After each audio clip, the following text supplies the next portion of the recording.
But she was looking at it. Well,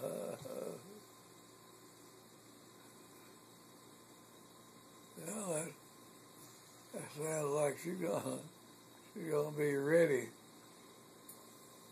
Freddie is ever Freddie yet. That's right. That's right. But Macy May likes looking at those animals. And Spud likes his pumpkins. He gave you a pumpkin last night. Yeah.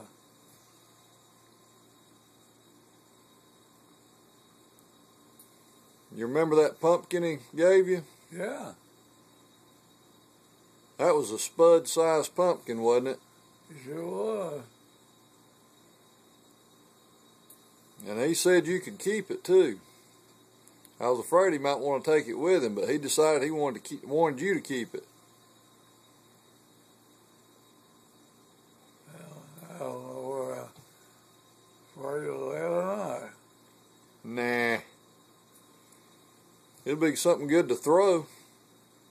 You can throw that pumpkin. Yeah, but he could throw it back, too. That's true, he might.